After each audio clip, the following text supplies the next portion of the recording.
스데반이 전한 복음의 핵심, 그런 제목으로 이제 며칠 동안 이 진리의 말씀을 같은 제목으로 전하도록 하겠습니다.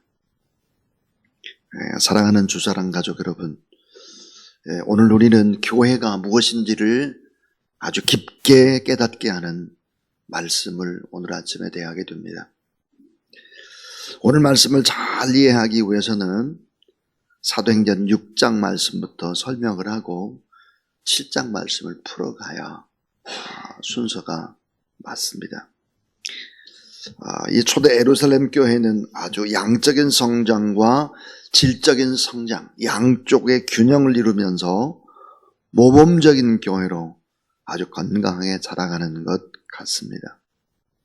그러나 초대교회의 위기와 어려움은 상상을 초월하는 엄청난 문제로 우리에게 다가옵니다. 교회는 언제나 문제와 위기가 있습니다.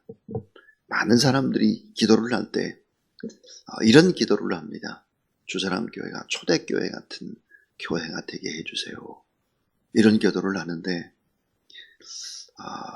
참 맞는 기도이면서도 동시에 초대교회는 엄청난 문제를 끌어안고 그 속에서 교회가 분열하기도 하고 갈등하기도 하고 사람들이 죽기도 하고 또 핍박을 받기도 하고 이런 과정을 거쳤다는 것이죠. 자, 그렇게 아름다웠던 이 초대 예루살렘 교회가 아나니아와 삽비라가 죽습니다. 교회 안에. 또 사도들이 종교 지도자들에게 붙잡혀서 투옥이 됩니다. 매를 맞고 엄청난 핍박을 당하는 것입니다.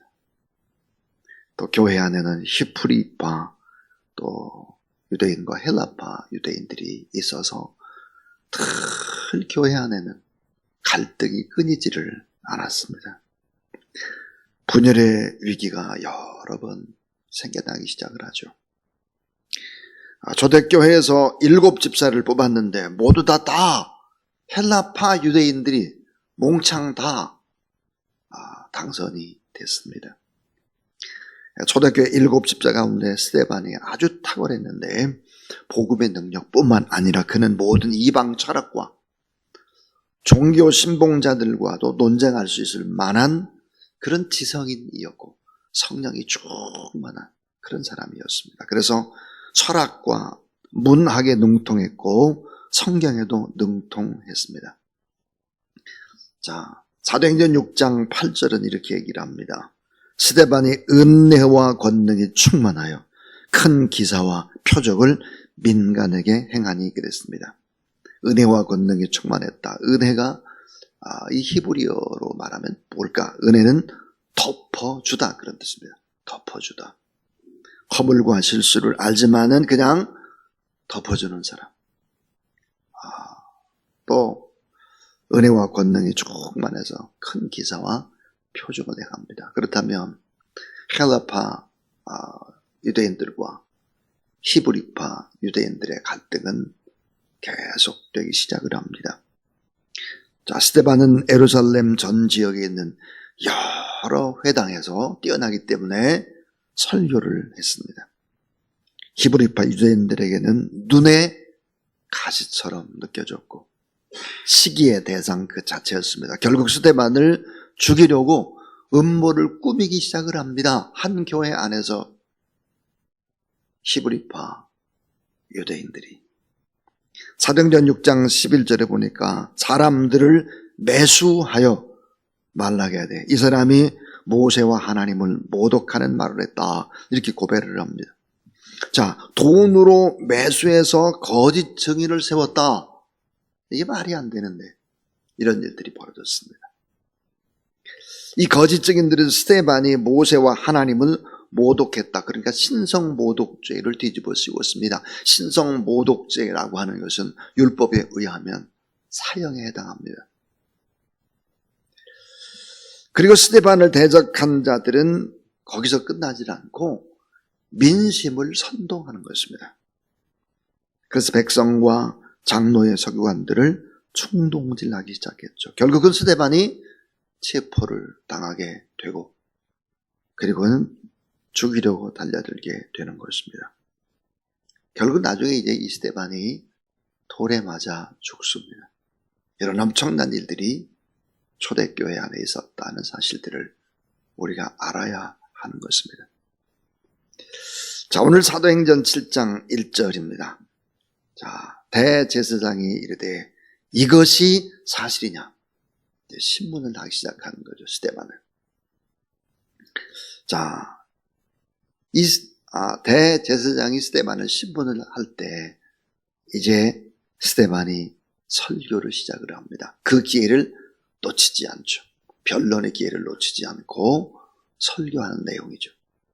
자, 오늘 2절 말씀 한번 같이 읽어보겠습니다. 2절 시작. 스데반이 이르되 여러분 부형들이여 들으소서.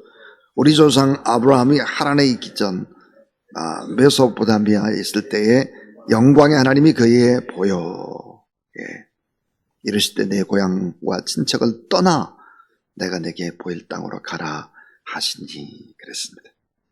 자, 스데반이 전한 복음의 핵심, 그 복음의 핵심은 아브라함의 믿음에 관한 얘기입니다. 자, 해박한 구약의 지식을 가지고 복음을 풀어내는 그런 얘기죠. 자, 오늘 그럼 이제 스데반이 전한 복음의 핵심, 그것은 바로 아브라함의 믿음인데요. 이 아브라함이 과연 어떤 믿음을 가지고 있었는가? 오늘 성경 본문에 보니까 아브라함은 5가지의 믿음을 가지고 있었다 하는 것입니다. 자, 아브라함의 믿음, 이 5가지가 뭘까? 이거를 여러분 잘 기억을 하시면 너무너무 좋을 것 같습니다. 창세기를 관통하는 이 스데반의 설교. 자, 첫 번째 아브라함의 믿음이 뭘까? 따라하세요. 떠나는 믿음. 아브라함의 믿음은 떠나는 믿음입니다. 자, 3절에 이르시되 내 고향과 친척을 떠나 내가 내게 보일 땅으로 가라 하시니 그랬습니다. 그래서 아브라함이 갈대아 사람의 땅을 떠나 하란에 거하다가 그랬는데 자, 여러분 떠난다고 하는 것이 얼마나 어려운 일이었을까? 왜? 메소포타미아라고 하는 것은 여러분 잘 알다시피 문화와 문명이 꽃 피어있는 가장 잘 사는 가장 문명이 발달한 곳입니다. 아브라함의 가정은 재력도 있고 탄탄한 기반도 있고 모든 것이 넉넉한 아브라함의 가정인데 그것을 다 버리고 떠난다는 것은 쉽지 않죠. 그것을 버리고 떠난다라고 하는 것은 무엇을 의미할까요? 아브라함이 하나님을 믿어서 하나님의 영광을 보았다 하는 것을 말합니다. 아브라함이 하나님의 영광을 만났기 때문에 가족들과 함께 이민을 결심한 배경입니다. 문화와 문명이 꽃피는 갈대아 우르, 메소포타미아를 떠났다.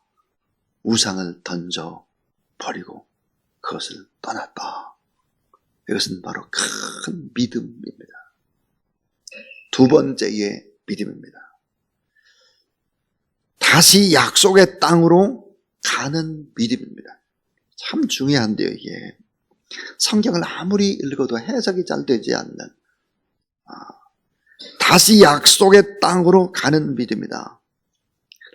자, 사도행전 7장 4절을 보면 아브라함이 갈대아 사람의 땅을 떠나 메소포타미아를 떠나 하란에 거하다가 여러분 중요한 단어 하란입니다. 하란에 거하다가 그의 아버지가 죽음에 중요한 것 아버지가 죽었습니다.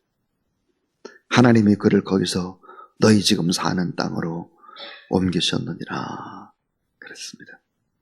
지금 사는 땅 가나안 땅으로 옮겼다는 것인데요. 자, 이게 뭘까?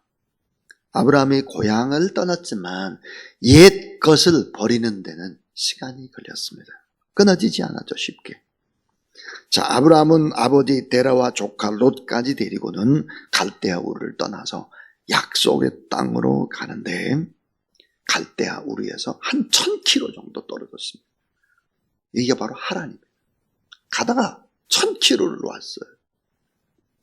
1000km 정도 와서는 하란이라는 곳에 머물고 말았습니다. 하란에서 얼마나 머물렀을까? 그러니까 약속의 땅으로 직행을 한 것이 아닙니다. 1000km 떨어진 하란에서 머물렀습니다. 얼마나 머물렀을까? 수년간 머물렀죠. 신학자들은 거의 10년은 머물렀을 것이다, 그렇게 보고 있죠. 그럼 하란이라는 땅이 어떤 땅일까요? 좋은 땅입니다. 좋은 땅. 목초지도 있고 바다도 있고 무역하기에 좋고 살기에 좋은 곳, 하란입니다. 이번에 우리 청년교회가 가게 되는 그것도 바로 하란입니다. 하란도 있습니다. 이 하란의 지역에서 돈 벌고 어쨌든 편하게 또 살고 그러다가 아브라함의 아버지 될 대로 데라가 죽어요. 데라라고 하는 사람은 옛사람의 영향력을 의미하는 거예요. 쉽게 우상을 버리지 못했던 그런 옛사람을 아버지가 죽습니다. 옛사람을 벗어버리죠. 그래서 다시 하나님께서 약속하신 땅으로 움직이기 시작을 한 것입니다. 성경을 읽어가다 보면 그냥 약속 땅으로 갔나 보다, 하란인가 보다, 이렇게 성경을 읽어버리면 안 되는 거죠. 그래서 사도행전 7장 5절에 보니까 약속의 땅, 큰 민족을 이루고 땅의 축복과 자녀의 축복과 이 권세의 축복을 약속하신 약속의 땅으로 다시 가는 것입니다. 다시 떠나가는 믿음입니다. 여러분, 인간이 얼마나 질긴 존재인지 쉽게 변하지를 않습니다. 쉽게 죽음을 목도하고 인생의 허물을 목도하고 그 제자에 다시 또 정신을 차리고 또 믿음의 길을 걸어가는 것이죠. 이 세 번째입니다. 세 번째는 고난의 시간을 인내하는 믿음입니다. 아브라함의 믿음이 뭘까? 긴 고난의 시간을 인내했다. 그리고 놀라운 하나님의 계획을 고난 중에 인내하면서 알기 시작을 했다 하는 것입니다. 그래서 결국은 이 사도행전 7장 8절에 보면 할례의 언약을 아브라함에게 주셨더니 그랬습니다. 자, 약속의 땅에서 번성하게 될 자녀의 축복, 그 언약의 상징이 뭘까? 할례의 언약입니다. 할례의 언약. 자녀가 하나도 없는데 큰 민족을 이루고 약속의 땅에서 번성하게 되리라고 하는 믿음이 아브라함에게 있었다. 그래서 아브라함이 할례를 받는 거죠. 자, 여러분, 아브라함을 위대하게 만든 것은 능력이 아닙니다. 인품도 아닙니다. 아브라함을 위대하게 만든 것은 뭘까요? 그것은 믿음입니다. 믿음. 자, 이 아브라함이 얘기를 하다가 중간에 요셉의 얘기가 푹 오늘 설교에 끼어들고 있습니다. 요셉을 애굽 땅의 총리로 만든 이유가 뭐겠다는 거죠. 자, 요셉을 애굽 땅의 총리로 만든 이유가 여러분 뭐라고 생각을 합니까? 그것은 바로 언약의 자손을 번성케 하기 위한 하나님의 놀라운 계획이다 하는 것입니다. 요셉을 사용하셔서 아브라함의 자손 결국 75명을 애굽에게 데려오도록 그렇게 했고 결국은 고센이라는 땅, 이 고센 땅은 가장 살기 좋은 땅입니다. 땅도 아주 비옥한 땅이죠. 에집트, 애굽에서 이제 고센 땅을 가보면 고센 땅은 정말 사람이 살기 좋은 땅입니다. 그 땅에서 점점점 선택받은 백성들이 번성을 하죠. 몇만 명 될 때까지 번성을 할까? 거의 200만 명 될 때까지 번성을 하죠. 그리고 출애굽을 시키는 것입니다. 그래서 여러분이 고난의 시간을 인내하는 믿음, 놀라운 하나님의 계획 때문에 아브라함은 긴 시간 동안 자녀 없이 기도하고 그렇게 고통을 받고 그러다가 할례의 언약을 받고 본인이 할례를 하고 결국은 하나님 앞에 너무나 아름다운 삶들을 100세에 난 이삭까지 바치는 이런 믿음의 사람으로 이제 살아가게 된 것이죠. 그런데 더 중요한 믿음이 있습니다. 네 번째 믿음이 뭘까? 그것은 따라하셔. 축복의 미래를 준비하는 믿음. 축복의 미래를 준비합니다. 참 중요한 얘기인데요. 축복의 미래를 어떻게 준비할까? 오늘 사도행전 7장 15절 16절에 보면은 야곱이 애굽으로 내려가 자기와 우리 조상들이 거기서 죽고 그랬습니다. 거기서 죽었다. 어디서 죽었냐? 아브라함이 준비한 막벨라 굴. 세겜으로 옮겨져 아브라함이 세겜 하몰의 자손에게서 은으로 값주고 산 무덤에 장사됐다 그랬습니다. 그러니까 야곱이 죽은 이후에 결국은 어디로 들어가느냐? 가나안 땅에 있는 아브라함이 산 무덤. 자, 아브라함의 아내 사라도 들어가고 이삭도 들어가고 또 야곱도 들어가고 다 그곳으로 들어가게 되죠. 그러니까 축복의 미래를 준비하는 믿음이었다.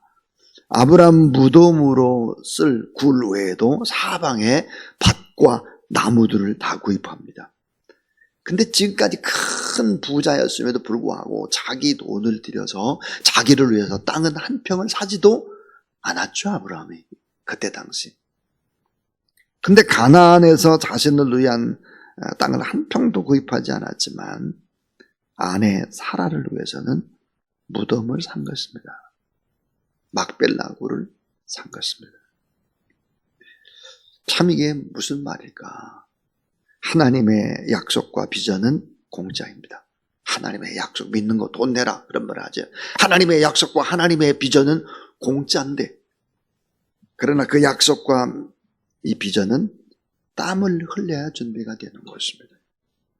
굳이 이 세겜의 주장이 이 땅 그냥 가져가라고 함에도 불구하고 아브라함은 끝까지 돈을 주고 비싼 값으로 그 땅을 사고 무덤을 준비하는 것입니다.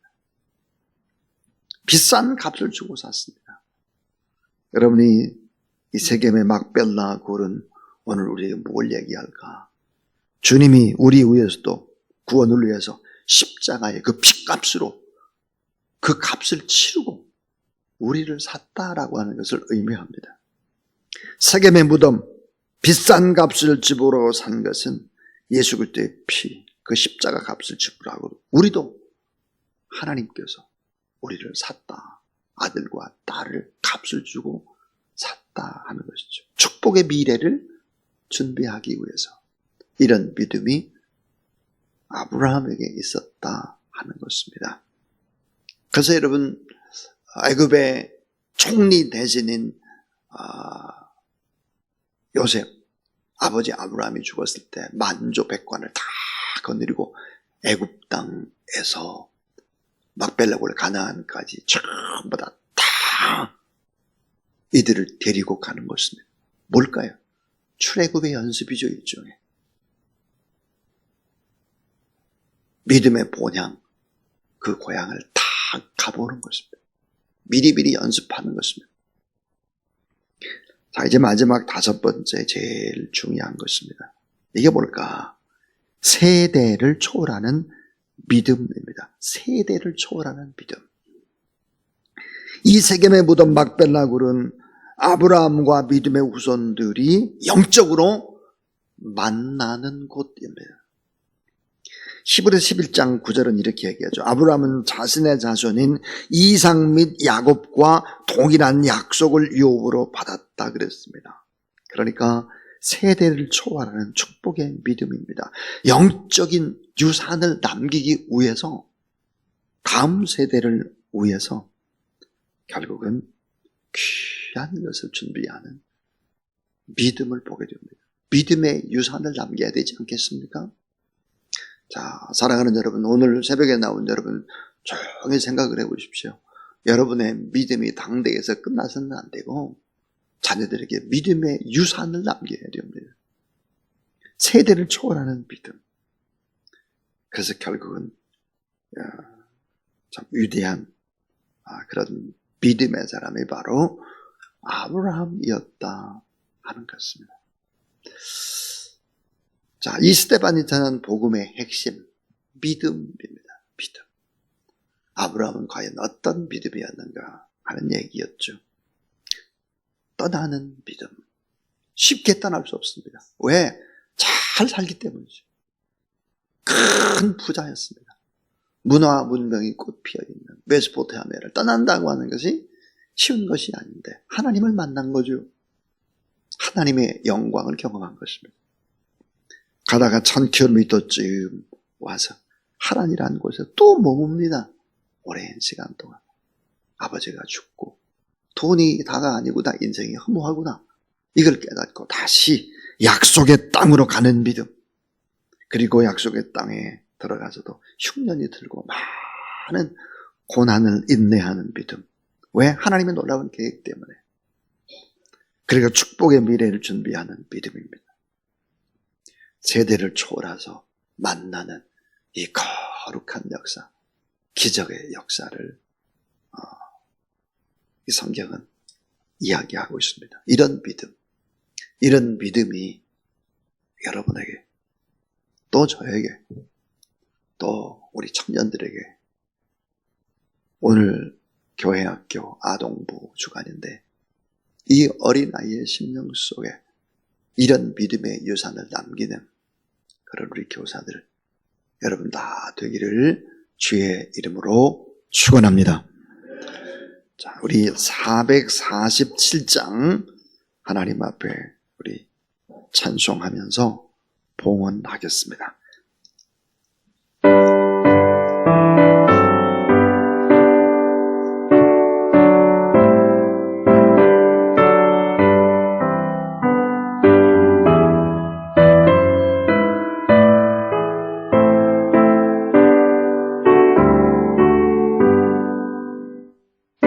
세상 끝날까지 주 섬겨 살리니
이제는 우리 구주 예수 그리스도의 무한하신 은혜와 우리 하나님 아버지의 놀라우신 사랑하심과 거룩한 성령의 역사, 믿음의 계보를 이어갈 수 있도록 또 전 세대를 초월해서 함께 영적으로 만나는 아름다운 유산을 남기도록 또 믿음으로 결단하며 거룩한 길을 걸어가도록 힘주시는 성령 하나님의 거룩한 역사가 아브라함 같은 이런 믿음을 가지고 하나님의 거룩한 믿음의 순례길을 떠나는 귀한 종들 머리 위에 그 가정 위에 자녀들 위에 이제로부터 영원토록 함께 하옵시기를 간절히 축원하옵나이다. 아멘.